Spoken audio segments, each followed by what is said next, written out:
Hi అండి, బాగున్నారా అందరని? ఈరోజు సండే స్పెషల్ ఏంటో తెలుసండి. పిల్లలు ఇంటి దగ్గర ఉంటారు కదా సెలవులకి, కాబట్టి మీరు ఫ్రూట్స్ తోటి సలాడ్ చేసి పెట్టండి. చాలా ఇష్టంగా, చాలా సంబరంగా తింటారండి. చూద్దామా మరి ఎలా తయారు చేద్దాము? ఫ్రూట్ సలాడ్కి ఏమేమి కావాలో చూద్దాం. చూడండి, కాజు కొన్ని తీసుకోండి, బాదం కొన్ని తీసుకోండి, అలాగే పిస్తా కొన్ని తీసుకోండి, అలాగే ఒక యాపిల్.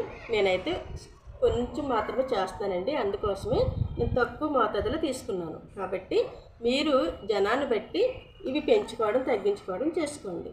అలాగే గ్రేప్స్ ఒక కప్పు, దానిమ్మ, బనానా 3, అలాగే మిల్క్ ఒక హాఫ్ లీటర్ తీసుకున్నాను నేను. ముఖ్యమైనది ఇందులో కావాల్సింది కస్టర్డ్ పౌడర్. చూశారు కదా, ఇది మనకి ఏ సూపర్ మార్కెట్లో అయినా సరే మనకి అవైలబుల్గా ఉంటుందండి, మీరు తెచ్చుకోవచ్చు. ఇప్పుడు వీటిని కటింగ్ చేసుకుని ఎలా చేయాలి అనేది నేను చూపిస్తాను. ఫస్ట్ అయితే పాలుని పొయ్యి మీద పెట్టి మరిగేలోపు మనం వీటన్నిటిని కట్ చేసుకుందామండి. పాలు స్టవ్ మీద పెట్టాను, స్టవ్ మంట తగ్గిందామండి, సిమ్లో పెట్టుకుందాం. ఇలా సిమ్లో ఈ కాగేలోపు మిగతా వాటిని కట్ చేసుకుందాం.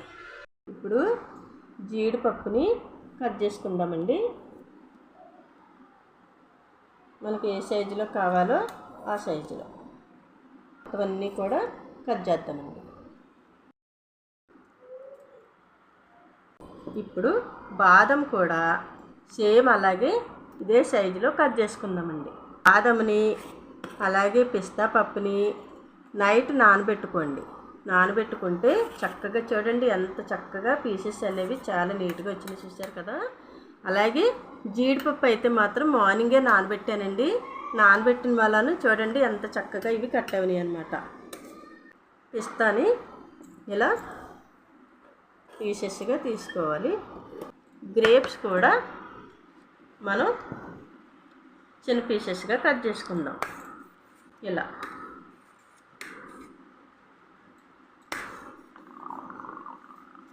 ఇలా చేసుకోవాలండి. ఇలా ఒక 2 లేక 3 పీసెస్గా కట్ చేసుకున్నామండి. బనానా కట్ చేసుకున్నాం. మనకి ఏ సైజులో ఏ ఆకారంలో వీటిని కావాలో ఆ సైజులో కట్ చేసుకోండి. ఇలా చిన్న చిన్నగా వీటిని కూడా కట్ చేసుకోవచ్చండి. బనానాని ఈ పీసెస్గా చేసుకున్నానండి. ఆపిల్ని తొక్క అయితే తీసేసుకోండి. కొంతమంది తొక్కతో ఇష్టపడితే కనుక మీ ఇష్టం, కానీ నేనైతే తొక్క అయితే తీసేసేయండి. ఇలా మొత్తం తొక్క తీసేసిన తర్వాత శుభ్రంగా దీన్ని కడుక్కుని అప్పుడు ముక్కలు చేసుకుందామండి. చూశారు కదా, దానిమ్మకాయని సులువుగా ఒలిచే పద్ధతి ఒకటి చెప్తాను చూడండి. నాట్లు పెట్టి మనం జస్ట్ ఇలా అంటే చాలా చక్కగా అలా వచ్చేస్తాయండి. ఇలాగా చూద్దామే. దానిమ్మని వలవడానికి చాలామందికి ఎంత కష్టమో కదండి, కానీ దానిమ్మని చక్కగా ఎదిగా చూడండి ఇలా నాట్లు పెట్టి ఇలా తీసుకుని ఇప్పుడు చూడండి ఇలా అంటే చాలు చక్కగా దానిమ్మ గింజలండి ఇలా తీసుకున్నాం. ఇప్పుడు వీటన్నిటిని ఏం చేయాలో చూద్దాం. పాలు కాగినాయేమో చూసేద్దామండి. కాగిపోయినాయండి. ఇప్పుడు వీటిని చల్లారనిద్దాం. పూర్తిగా చల్లారిపోవాలండి. చూడండి పాలు చక్కగా చల్లారిపోయినాయండి. పూర్తిగా చల్లారిపోవాలండి, గోరువెచ్చగా కూడా ఉండకూడదు. ఇప్పుడు ఈ పౌడర్ని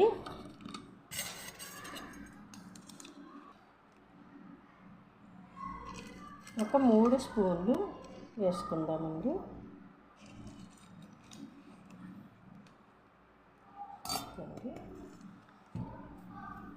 అలాగే కొన్ని పాలు పోసి ఉండలు లేకుండా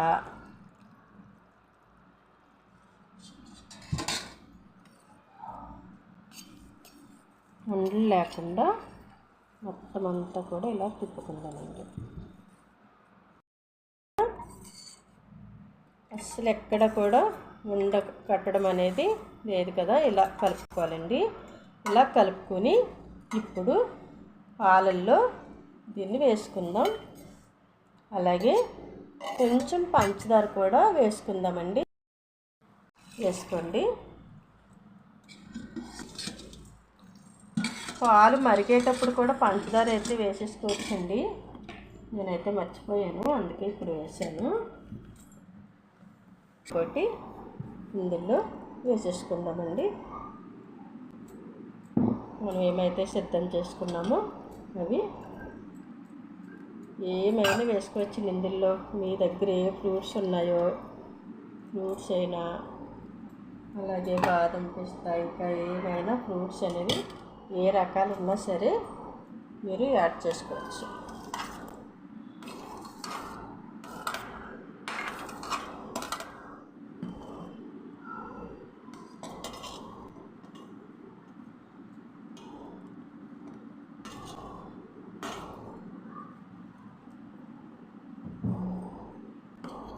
చూసారు కదండి.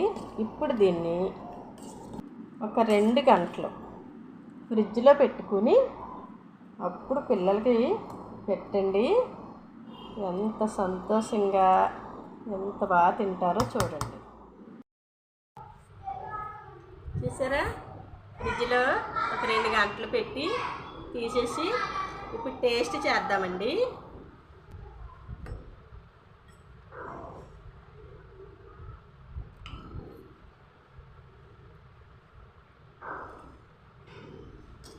స్పూన్ తీసుకురా. ఇలా పిల్లలకి పెట్టండి. యమ్మీ యమ్మీగా ఉంటుంది. మిమ్మల్ని ఎంత మెచ్చుకుంటారో మీ పిల్లలు. ఇంకా చూడండి, ఇప్పుడు మా మనవరాలు టేస్ట్ చేసి చెప్తా చూడండి.